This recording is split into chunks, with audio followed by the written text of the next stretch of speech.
Hey, good people. Grits or cream of wheat? Who the hell is racist? Does anyone ever ask could they touch your hair? Black Like Me. You're listening to Black Like Me with Dr. Alex G., a podcast that invites you to experience the world through the perspective of one black man, one conversation, one story, or even one rant at a time. Here's Dr. G. Black Like Me. You know, what's really fun about being a podcast host is that you have the flexibility of going off the beaten path. And so I love having guests on our show because they're intriguing and they have so many interesting things to say. But then sometimes the headlines or a phone call I get or an email I receive become so interesting that I want to just take a moment and talk about it with the guest. So Tyler, why don't we start with a phone call you got today from someone who's been following us and following my work from Iowa. Sure. If you've been listening, you've been hearing that we've been talking about how Waterloo, Iowa, as well as Dubuque. Waterloo, Iowa, and Dubuque. Waterloo, Iowa, and Dubuque, and all those areas. Iowa City have been some of our top listeners lately. They crept into the top 10 about a month or so ago. The Midwest is best, and it is rising up. And we even had Columbus, Ohio, which is where I'm from. Or at least I spent some time listening as well. So thank you, Midwest. Thank you for listening. Wow. So they've been creeping up, and so this gentleman called you. So now he was. You said like in his 80s? It sounded like, I'm not entirely sure. So it could be 70s, 80s. He was just an older gentleman. He said he moved to Waterloo in like 1956 or something like that. So okay. It's been a long time. Now, what's interesting about that, Tyler, is for some people, for many people, that's a small thing. But older gentleman in his 80s who's interested in the issues, he's researching what we're doing, he's following what I'm doing, and he just wants to make sure that he's doing something that's right. I love the fact that he feels like he can reach out to me and to my team to ask questions. Not that we can answer all those personally, but just the fact that he feels like we're a resource and a safe place where he can come and ask those questions and not be ridiculed. That means a lot to me. Yeah, I think it's important to be able to know that, especially for our listeners as well, if you have questions, we actually do want to interact with that, and we want to be able to talk and answer through those. And yeah, questions like that we can end up talking about on here. So right. What's actually interesting too is he said, so he's been involved in civil rights movements, I think he said for 60 plus years. Wow. White individual who's been talking, much like Madison, about Waterloo being one of the worst places for racial disparity in the entire nation now. I've been hearing about that. Yeah, predominantly white place where that happens. And so he actually said that throughout his years, he would do some work for the NAACP and sort of be a white spy into white spaces for the NAACP. A white spy? Yeah, like a white spy, or essentially he'd just, be in those areas. That sounds like a superhero, like the White Knight or something. So Wait, the black people in Iowa and Waterloo said, go spy on your people. Let us know what's going on. Come back and tell us what the white folks are saying. Yeah, exactly. About us. Yeah, exactly. Would he do it? So it was almost like, what was that? Was that Black Klansman that was doing that in that movie? Yeah, but did Adam Driver do that? Yeah. Okay, that's interesting. That's really interesting. So you spoke with this gentleman. So he called the office. Yep. You had a chance to speak with him. Yeah, and he was highlighting. We've talked about this a little bit on the podcast before, but how white is actually not probably the best term. While we use it all the time, sure, which is hard to know how to do that when everyone seems to be using that term. Euro-American actually has more of a statement to say because it shows us where we come from, and it makes us confront whiteness as a system, as a construct, right? So he was talking a lot about how he has that, and then he was reading your article because he was my Justified Anger article. Yeah, he was thinking about how African American seems to be a better term under his understanding than black, and he first read your Justified Anger article, and you just kept saying African American, and he was like, oh, maybe like I got to use that, maybe like. This person is someone who agrees, like who says African American is a better term than black. But then he went to alexg.com and finds Black Like Me. And he's like, oh, wait, so apparently not. So his main question for you. Make up your mind, black people. Are you black? Are you African American? Are you Afro-American? So his main question was like, how would you answer that idea of like, why do you say black versus African American and all of that? And I'm sure that's a question that a lot of people actually do have. I remember personally one time I kept saying African American once a few years ago, and some individual was just like, you can just say black. You don't have to. Right. you don't have to keep saying this because a lot of that. And again, Tyler, it proves that there's no black or African American monolith. That people see things differently. Now, Why many of us are using the term black is because it broadens it beyond the Americas.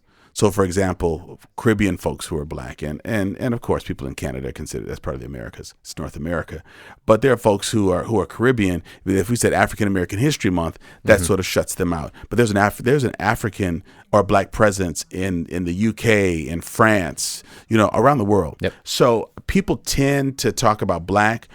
Either because it's a shorter phrase to use, or they're talking about those who are part of the Africa diaspora, regardless of where they've gone, whether it's South America, the Caribbean, or Cuba, or wherever it is. So that's how some people use it, but it's used interchangeably. Sure. So would you have a response then for him when he's talking about? So he's trying to say like Euro-American makes us confront a narrative in a story, like. It makes us say, okay, whiteness isn't. That's not who you actually are. It's a social construct because you've adopted yourself into it.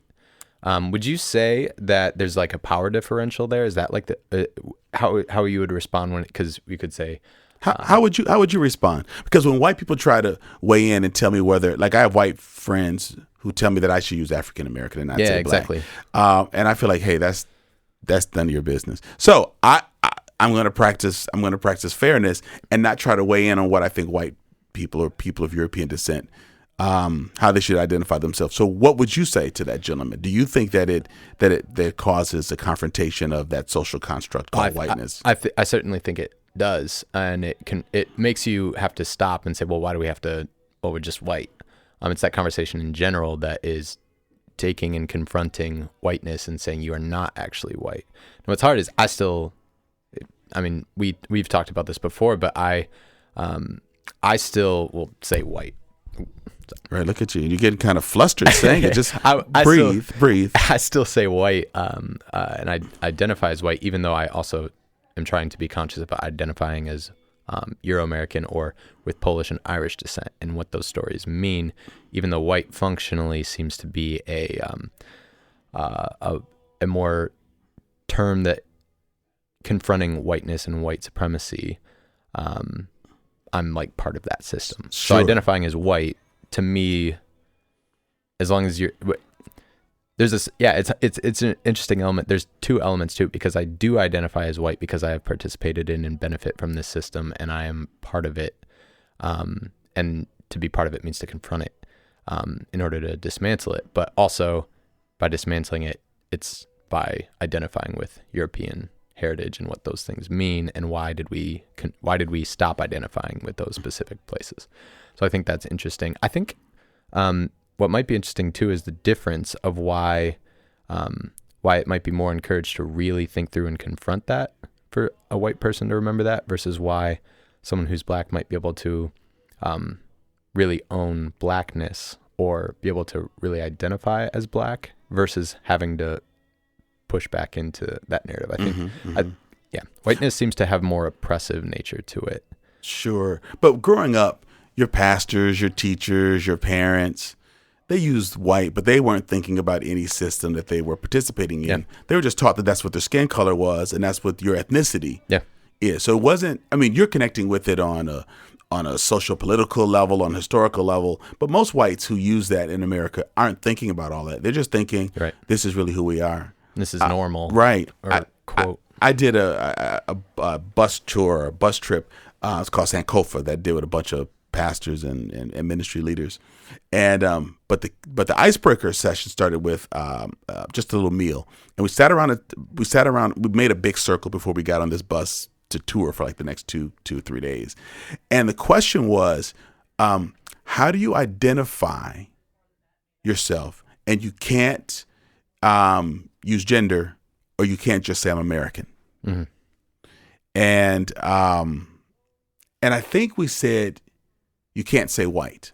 So how do you describe yourself to people if you can't use gender or say American or say white? Well, it's very easy, because black folks would say, well, I'm African American, I'm African and Native American.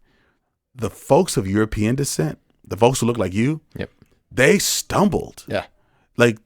Like one guy said, well, I refer to myself as German American. And I said to myself, I could tell by the way he said German American. He has never said that before. Like that was so awkward. It's like his lips curled up, his tongue twisted. That's not how he really describes himself. And so I realized for a lot of folks of European descent, the language, the categorization has always been white, white, white, which is the whole idea of the social construct. Sure. Because if you didn't think about where you're really from, then you didn't have to compete against other folks who are European descendants, and it offered rights that black people didn't have. But I just realized that the concept of culture and cultural identity outside of white is difficult for many people of European descent. Have you noticed that? Oh yeah, absolutely. I mean, it's it's just like a question that when people ask you, well, what does it mean to be white? Like that question, or what is it? Yeah, what does it really mean to be white, or what does that look like, or what does your culture look like? Most people's response is, I mean, just normal. Normal. It's American. Yeah, it's American. Why do we have to put that on it? We're just all American. Which should be telling, but normally it's just like, well, but then no one's ever thought about that before. Why is it normal? Why is that normal versus anything else in particular? So. No, that's it's really interesting, and I hope people are thinking about that. And what I'd say to the gentleman is, again, there's no black monolith. So first of all, meet some black people, talk to some black people, and then in that friendship, find out how they like what they like to be referred to. Like I'm fine with African American, but my sister Aleda likes black. Yeah. And so you can't just have one size fit all. So ask your friends. And don't let that be the first question. Like, hey, Bob, do you want to be called black or African American? Well, I'd like to be called Robert. I'm a little bit more insulted when I tell someone my name is Alexander and they call me Alex or Al when I've introduced myself as Alexander. Yeah. So what I mean is, go by what people want you to do. Don't go and tell Bobby, well, Sam last week said it's black and now you're saying it's African American. You guys are confusing me. Well, someone whose name is Robert could be Robert, it could be Robbie, it could be Rob, it could be Bob, it could be Bobby. It's a lot. Ask the people. Let's not make it the quintessential piece for a relationship. I would just say really focus on getting to know people, build a relationship with them, and call them by their first name. I mean, that's how you start it. Yeah. But if you have a question about what they use or what they prefer, one, know why you're asking them. Yeah. So that it's not such an oddity, and then just respond to what they say. Yeah. And I think this question too was particularly aimed at saying, well, I think you should call yourself African American and not black because it's better for you. Right.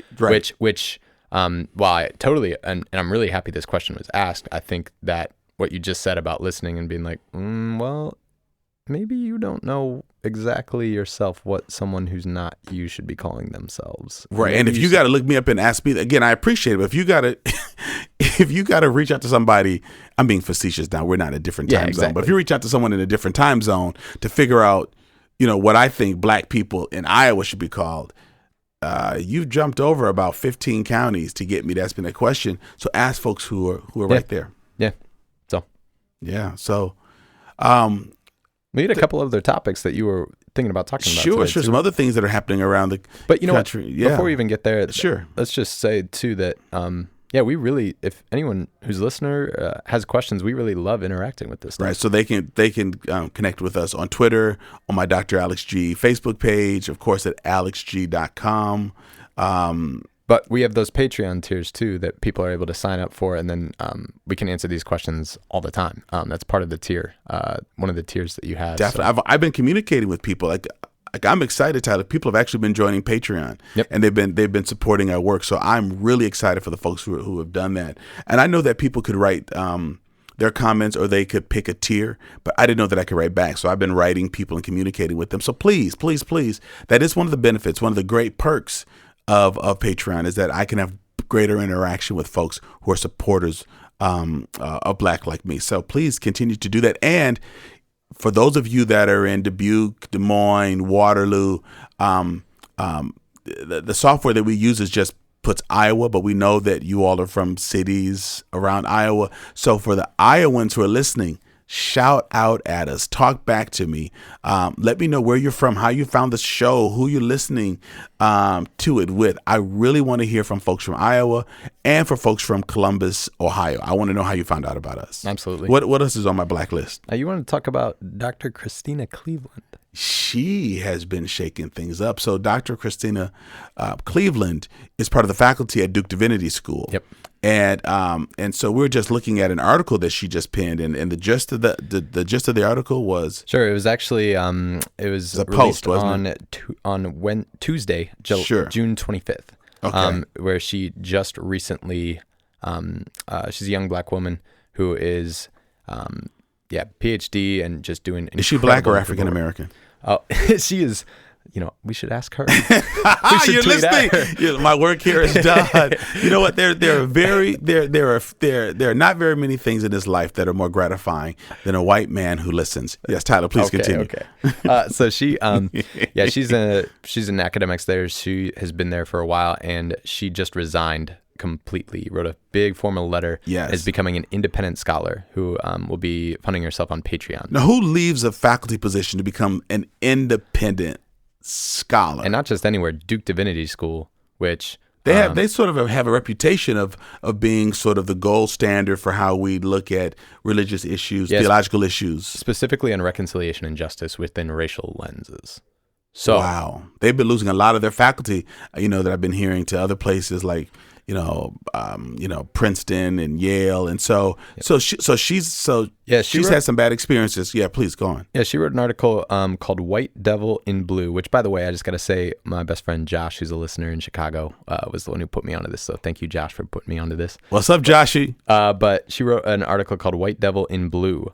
And it talks on Duke basketball and being black at Duke Divinity School. And so you go and check it out. We'll just give a short summary here, but essentially she uses this story about how she is watching a Duke Blue Devil basketball game in preseason game against an HBCU, historically black college or university, right. That is in the preseason game where what they do is essentially they pay small schools, like big schools like Duke will pay that school to come and play them, to totally destroy them, to get a first preseason game out of the way. And the amount of money that the small school makes from just coming to play that one game usually funds their academic program or their athletic program, possibly for an entire year. Wow. Just keeps them afloat. So it's essentially this bigger place. It's somewhat kind of oppressive. I mean, she really makes these analogies incredible. She's talking about it like it's a minstrel show. Yeah. So, and she's highlighting, these historically black HBCU that's founded by an African Methodist Episcopal Zion Church versus Duke, who's founded by a white Methodist foundation. And so the amount of economic discrepancy and historical discrepancy going on just plays into this whole thing. So she ends up watching this game and she starts cheering for the HBCU team. Oh, no, she didn't. Now, what's fun going on is that she has actually been invited and is there with a donor.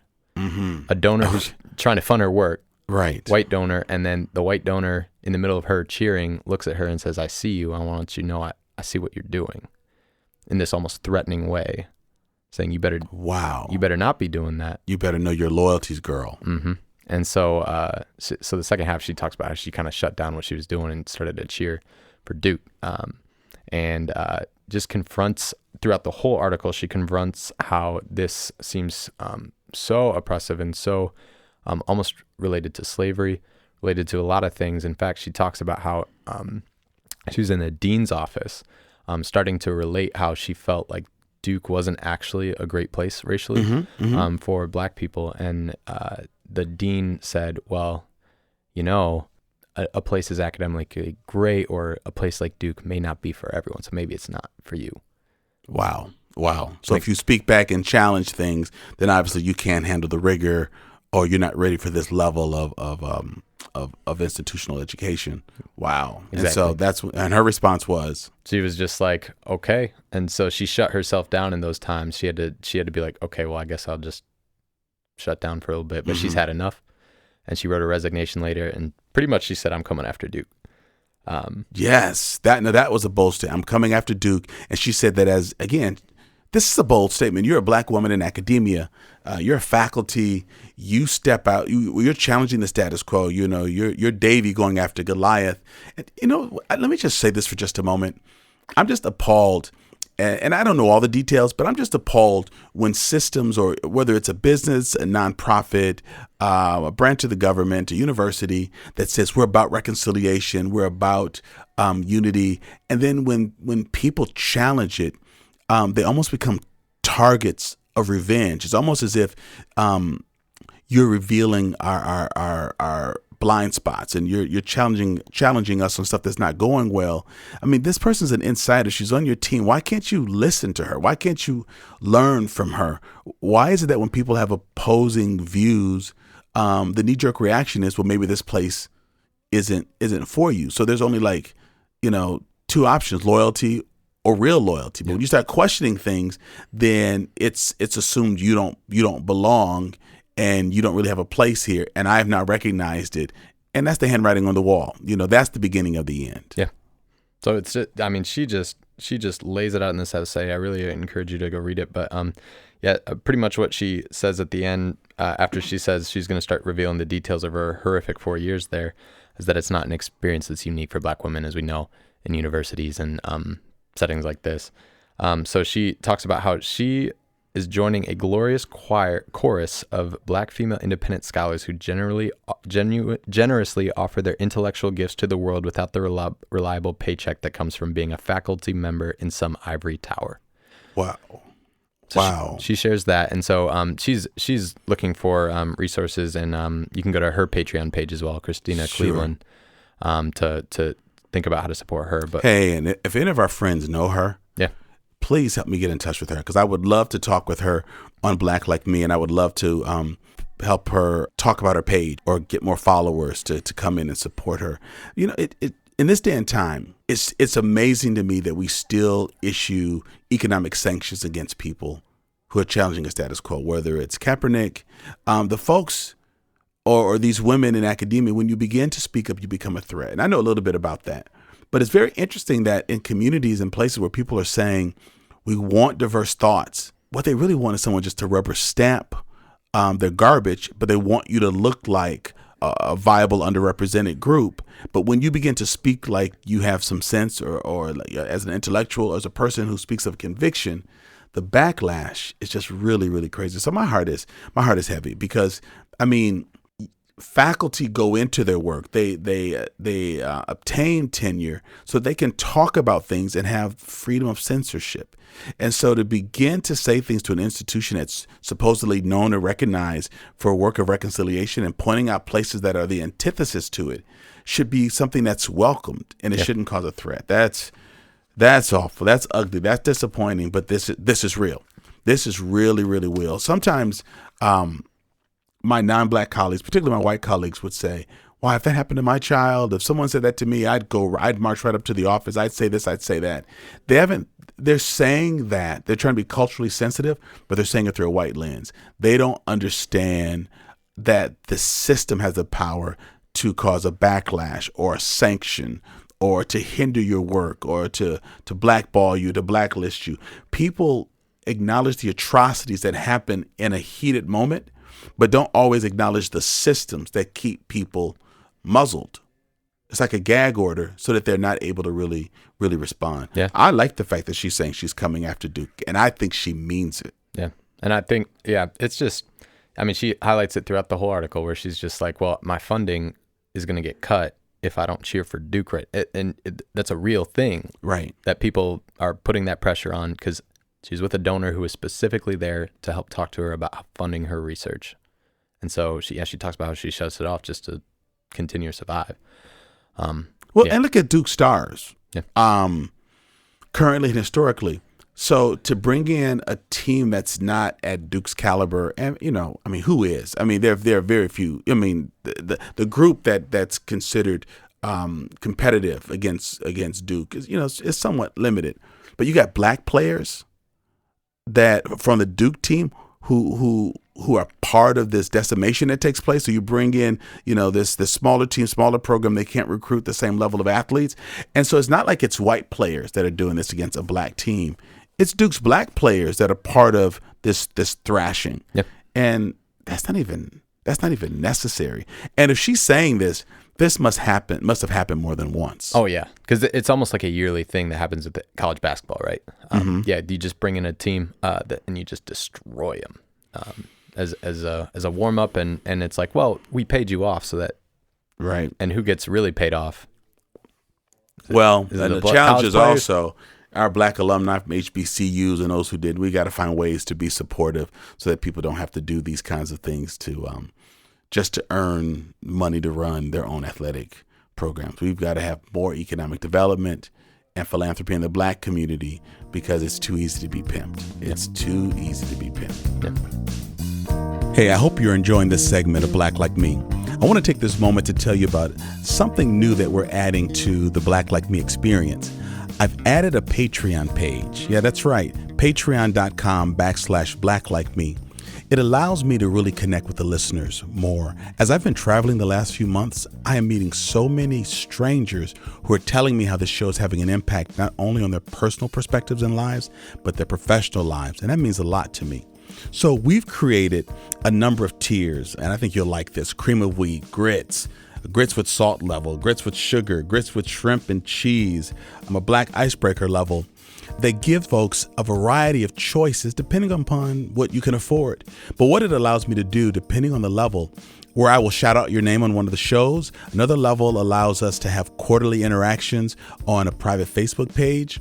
And there's another level that allows me to FaceTime with listeners individually to talk to you about what's going on in my world and in the studio and what's coming up. It's really exciting. We've been able to offer a great show to you for the past 2 years, and we want to maintain that level of professionalism while adding a few new things that I can't quite tell you yet. But please go to patreon.com/BlackLikeMe and help us take the show to another level. The other thing, Tyler, that's on my black list is When They See Us. There's this new, it's a 4-part series that's out. I have not had a chance to watch it yet, but I'm talking about it now because I really want to encourage my listeners to go and watch it also. It's a Netflix series. Didn't we find out that it's one of the most watched? Yeah, I can't remember the exact stat, but there's Right. something along the lines of whether it was the first weekend or something in the drop, it was record breaking on the amount of downloads, watches, all of that for it. So it's been incredibly influential. I've watched all 4, and I've also had talks with different people who have, and it's just been So it's When really They See Us. It's a story of 5 black men? Yeah, Central Park 5. The Central Park 5 who were accused of rape, and then with DNA evidence, how much later was it? Like some of them spent a decade in jail. I think it was between 8 and 16 years, something like that. 4 or 16 years, or 13 years. I don't know, somewhere in that line, but definitely over a decade for at least Corey Wise. Definitely. I was in Seattle maybe a month or so ago to speak at a race and faith conference. I stopped in at another conference that my friend Eddie Moore Jr. was putting on, the White Privilege Conference, and Yusef Salim was there as one of the speakers. You met him? I met him. Well, I mean, Eddie Moore Jr. introduced me to him. He said, "Hey, this is one of the Central Park 5. I want you to meet him." So I got a chance to get his book. Got a chance to get a photo with him. We exchanged information. But so that happened right before the Netflix series dropped. So. Okay. I'm really intrigued. You know how it is. Sometimes on weekends I'm getting ready for sermons. I'm doing sermon prep. I've got things I got to write and do. But I got to put some time in because I really want to see this. I've heard about it. I remember when it first happened, and then these things are front page story when there are accusations, and then they just sort of go to the back page, and you just forget. Well, what were they sentenced? Did they plead guilty? Like what went on? And of course, during that time, what was happening in New York when that was portrayed, it was. People just sort of assume they did it. There were 5 black men. They did it. It's interesting. Did you see the president? Did you see Trump on television a few days ago? Mm-hmm. And someone mentioned, the interviewer said, "Hey, Mr. President, you took out a full-page ad in New York as a business owner, basically saying these folks should be they should be executed. Yeah. Now that this new information comes in, were you wrong? Do you want to apologize?" He kind of did that. Well, they're good people on both sides, bad people on both sides, but he didn't apologize. He didn't stand down. He said, well, they confessed. There are people who think that New York should not have taken on the case and have settled. And so I just think the juxtaposition of these men trying to get their lives back, telling their stories, and then you've got the president of the United States not even being able to say, you know what, it was a scary time. I had daughters, and it was scary in New York, and the way the media portrayed things, I just jumped to conclusions like many Americans did. Here's a wake up moment, a teachable moment. He didn't back off of that at all.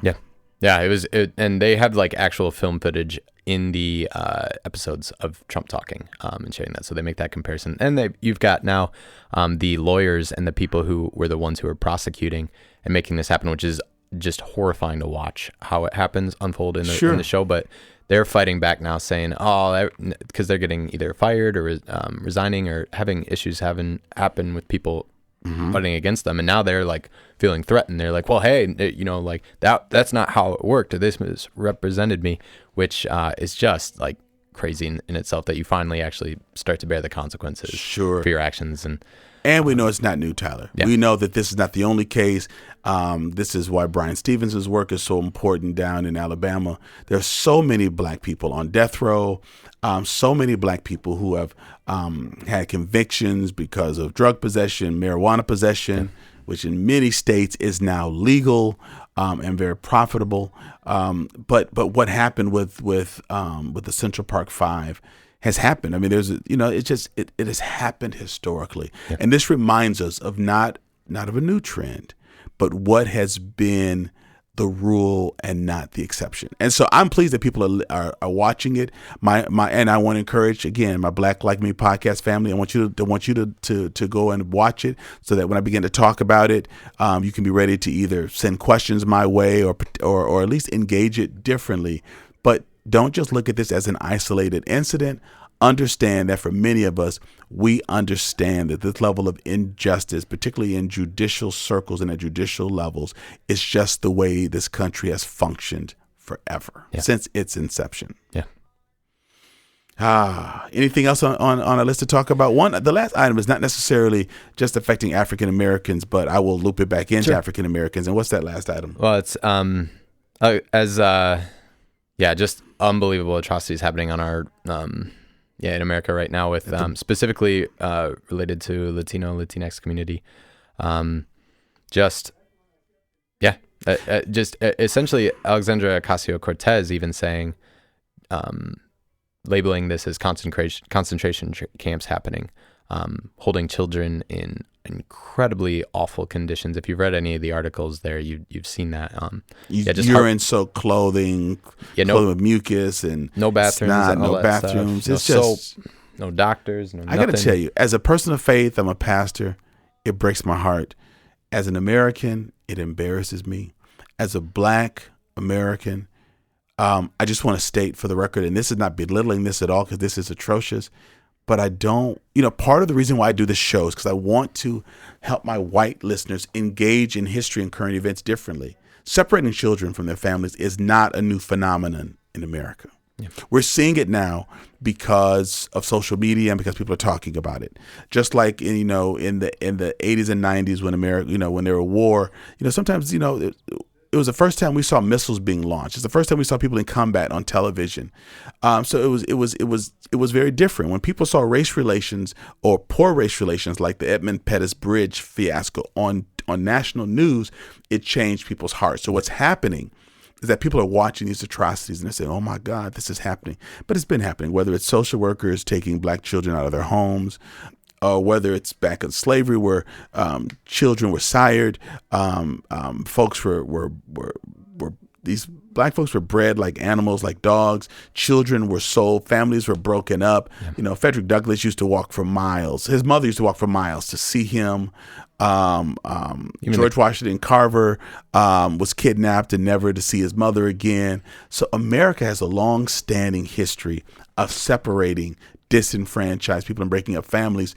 And we're under the leadership under the regime of a group or party that puts such high emphasis on family and family values. It's gut wrenching. I mean, it even ties right back to what we talked about with When They See Us, with young young boys who are just ripped out of their family and their entire settings Right. for a crime that they did not commit, Right. and held in those places. And then was it Jerome Dillard who always talks about childbearing years, Right. being ripped out of that. And so just this situation is just brutal, and it's further reflection of what you've always said, that it's holding up a mirror to America, and it's confronting us with who we actually are. Right. And while we have so many people who are trying to name it and come out against it, still it's a reflection of what our nation has been. Instead of us saying this isn't who we are, this has been who we are. Unfortunately, it's heartbreaking.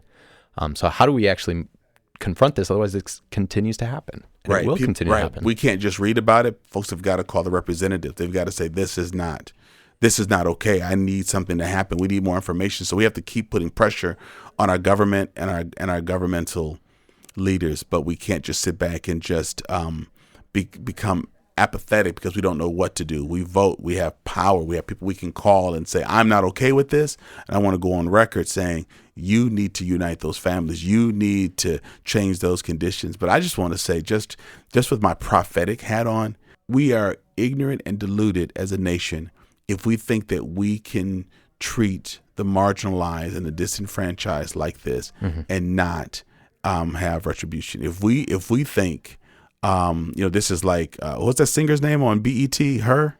Oh, H-E-R. Yes, I'm old school. I was trained phonically, so H-E-R spells her for me. But H-E-R just talk about all this stuff, and she said, the Lord is coming. Listen, I'm a person of faith, and I just believe that that's not just about how I get to the sweet by and by, but that there's a day of reckoning, and America needs to wake up. This is atrocious, and this is not what I want to be a part of. This just, it hurts my heart. So, Tyler, anything else on my black list I need to talk about? I don't think that's so. Everything. Yeah, I think we have talked about a lot of things. But listen, I appreciate you all being a part of Black Like Me, that you're listening, that you are subscribing. Please subscribe. And when you listen to an episode and it's touched you in a very meaningful way, and you think of 3 or 4 people who need to listen to that, share it with them. It's okay to repost on your Facebook page and tag me in it so that I know you've reposted it. You can link these episodes to Twitter, so you can link it to Twitter. You can put a reference to it in Instagram. You can certainly repost it in Facebook. So do something with this great information. Share with others, act upon it. Take some time to think about how your actions need to change based upon things that you're learning. Even though sometimes podcasts can just seem like pure entertainment, this is really about education, and it's about social change. So listen to what we're talking about. Become convicted and transformed by it, and then do something with that information. You do have power. Call someone, write someone, email someone, use the smartphone, the same one you're using to listen to me, the same computer. Write your senator, write your Congress leaders, and just say, this is sick, this is wrong, and we need to stop this. This is embarrassing us as a nation. I love having this platform to be able to say challenging things, heartfelt things, without having the pushback of saying you can't say that in the pulpit, you can't say that, in your nonprofit world. I am just appreciative of my Patreon supporters, of my podcast team, and of you, the listeners, who have helped to create this space, that you visit this space that we've created together that allows me to talk about these very real and very important issues.